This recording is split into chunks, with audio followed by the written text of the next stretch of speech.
very good day to you. Welcome to Herman Manyora's channel. My name is Jadiel Kabiro, here for today's political conversation with the one and only Herman Manyora for today's show. How are you doing, sir? Good. You are in a scarf. Yes, yes. I mean, it's that cold. It's a little cold, you can see. Yeah. So it's not that you are ill or anything? No, well, I'm still not quite there, but, well, I'm struggling. Something's up. COVID-19 is here with us, a new variant. Yeah, They're calling it a super one. We have to be very careful. From South Africa. Very careful. So I hope people will stay safe. If you haven't sanitized, if you haven't been wearing on your masks, this is the time to do so. We don't want to go back to where we were before. But let's wrap the week, sir, with what has been happening. Deputy President William Ruto has been in Nyandarua. Former Prime Minister Raila Odinga has been in Nyeri, race for Mount Kenya. But let me start with Deputy President William Ruto. He says that he doesn't see the president finishing up his projects. And he's saying he'll be the best person suitable for completing the projects that the president has started. Do you think this is a talk that should come from the Deputy President now? You know, he has to be very careful. Like I said, and I've said so many times, this is the time you lose an election, merely by what you say. A simple thing from your mouth. Hillary Clinton in 2016, calling Trump supporters, especially those who are attending rallies, a basket full of deplorables. Trump picked that, ran away with it, and it really injured Clinton. So from now onwards, any politician who aspires for political office, especially President of the Republic of Kenya, has to be very careful with words that come from their mouth. So saying that the president will not, you and I know that is true. No government ever finishes the projects they start, because government is there in perpetuity. You start a project, a project moves through many stages, from conception, design, inception, implementation. Even after it has been implemented, there's monitoring and evaluation, and so the government projects they're circular in nature. You cannot say start here, stop here. So that is true. But from a political perspective, what does it tell the voter? Do you think he's creating a clash between him and the president? Of course, you are telling what people say, then you are saying Uhuru is useless. Do you think that is what he's seeking personally as the DP? No, so he that may not gets even a reaction know. From the president? What he means is, since the president will not have finished his projects, he needs a guy to hand over the baton who can complete. But that's not how it will be received on the ground.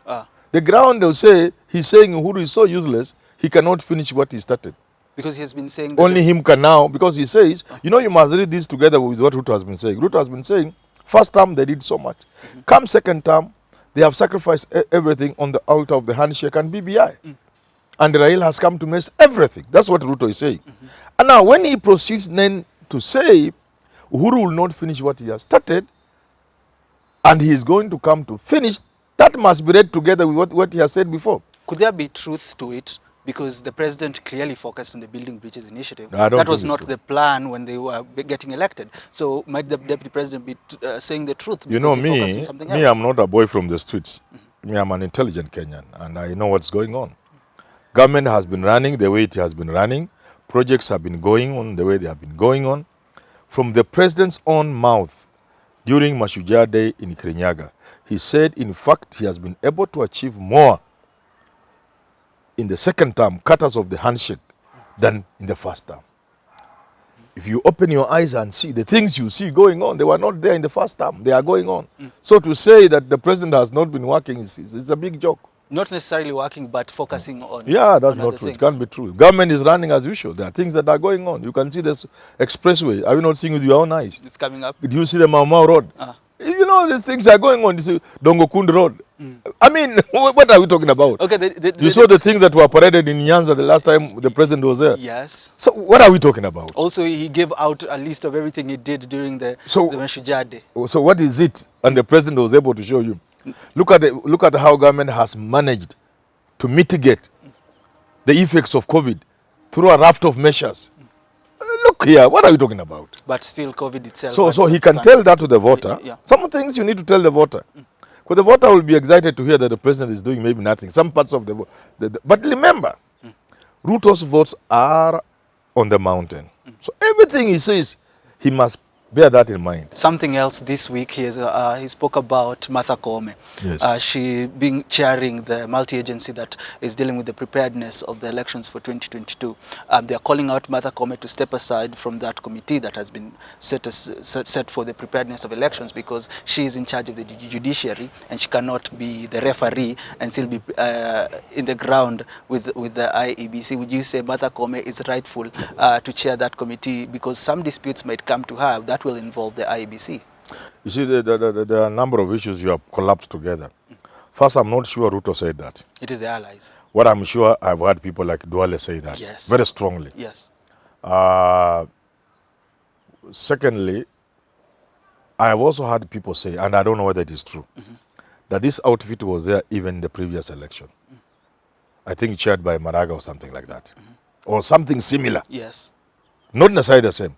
And I'm saying I'm not. I don't recollect. I heard Alfred Mutua saying it. Yeah, Yes. but I have no recollection of the same. Yes. But it has been said. Whatever the case, government always has a way of running through committees. When you are facing an election such as this one, government has to be prepared. It has to be prepared. You cannot wait until certain things go wrong, then you jump on the table. No.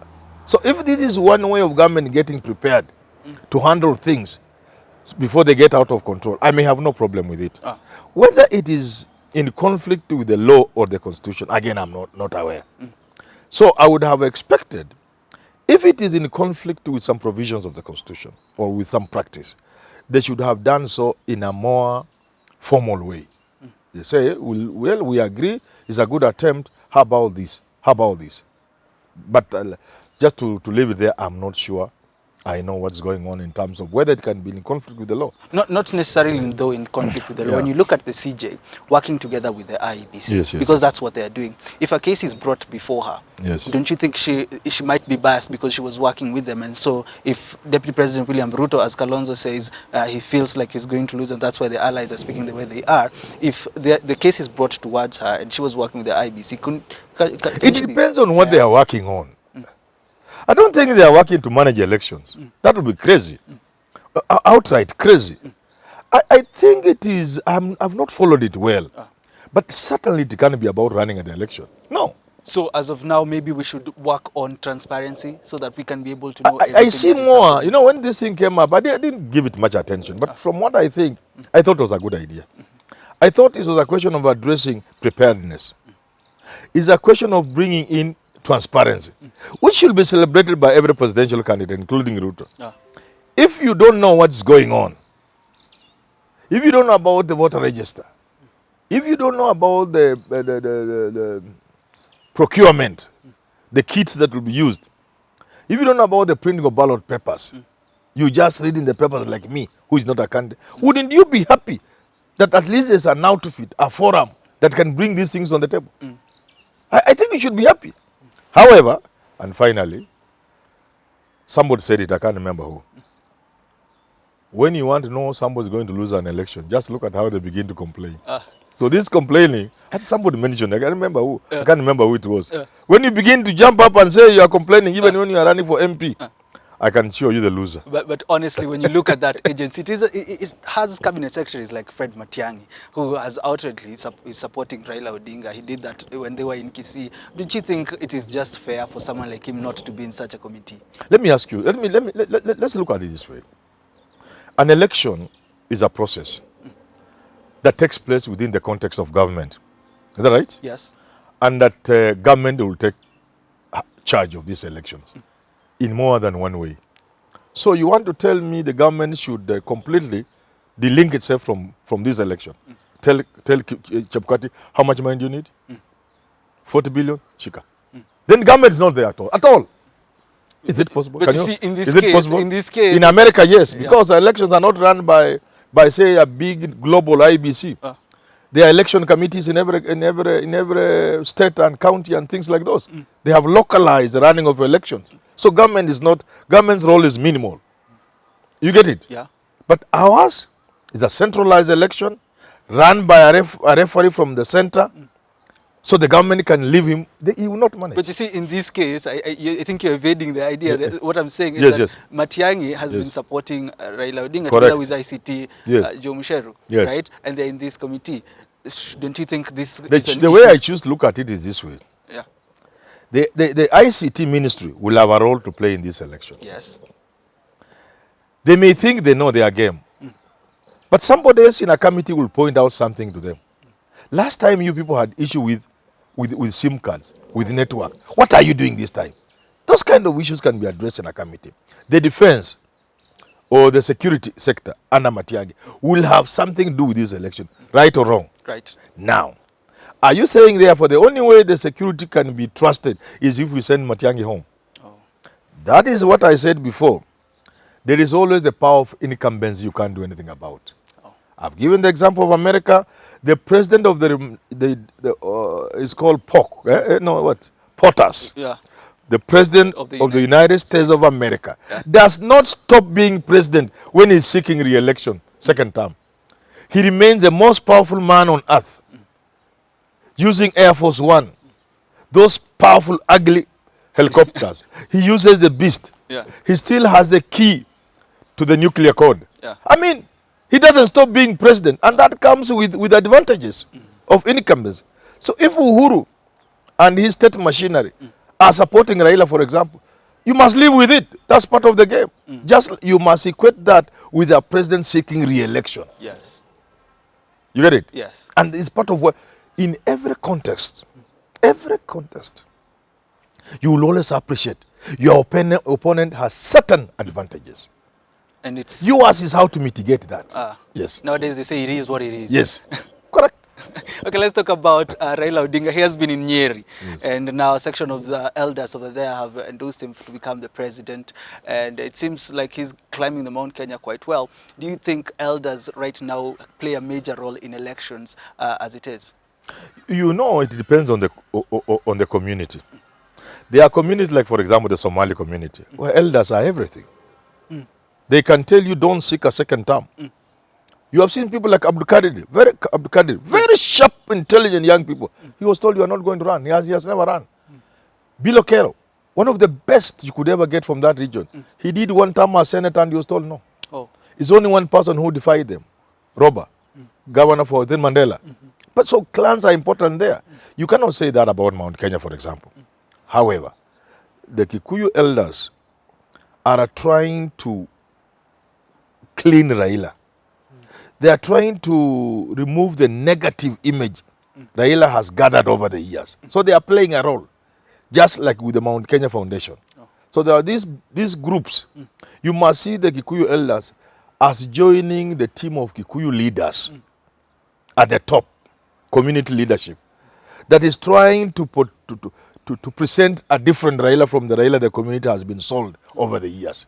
So yes, indeed, they have a role to play. Okay, when you look at them now, the elders, when they took the podium to speak, they were speaking about the deputy president disrespecting Governor for Meru, Kiraito Murungi, and they also spoke about the deputy president getting into the mountain without passing through them. Do you think the deputy president knows what it takes for him to get the votes from the Mount Kenya, unlike Raila going through the elders? Ruto is gambling. And as usual with any gamble, it can pay off big or you may not win anything. Ruto's gamble is to disregard the traditional way of getting votes in this country, which has been you get votes through community leadership. Him is going direct to the people. Nobody has tried it. Nobody has tried it. It's not easy. You may count, rainbow, what, never. It was much as people were disregarding the community leaders, for example, Mudavadi from Western, but they were Molo Kijanas. They were the Mudua Warriors. So it wasn't that Rainbow penetrated the ground in Western by disregarding community leadership. No. You disregarded Kamodo, but there were other leaders that came up. I don't know whether you get what I'm saying. I get what you're So this indeed is the first time somebody, and that is Ruto, thinks and believes perhaps that he can get Kenyan votes without passing through the community leadership. And I'm calling it a gamble. Would you say this is a good gamble? Because we look at gambles and we say, that's a good gamble, you can go with it. Would you say it is? I have my reservations, but if you look at it in terms of what else could he do, then you say it's a good gamble. Oh. Because what other option did he have? Because everyone seems to be... Because all the community people are with Uhuru. Ah. So how else would you play the game? If he wins, do you think history will judge him well, saying this is the man that changed the politics of the country? If he wins, we will have achieved a lot in terms of that for the first time, we have begun to let go of our tribal inclinations. Yeah. That for once, Kenyans are able to look at issues without thinking of tribe. Yeah. That will be a milestone. I will celebrate it myself. And that's what he goes... I will celebrate it. If he wins. If he wins, because I will not be necessarily celebrating his victory. Yeah. Not that I have anything against his victory. The political move. I will be celebrating the fact that Kenyans, for the first time, earlier than I ever imagined, have disregarded tribe. Okay. Which is good. Okay, let's wrap that conversation there. We'll be speaking about One Kenya Alliance in our next video, taking a look at where they are, what's happening with them, and whether they will vie for presidency come 2022. I know this is an unpopular opinion with Herman Manyora, but until we do have these conversations again, thank you so much for coming through. Have yourself a lovely rest of your day.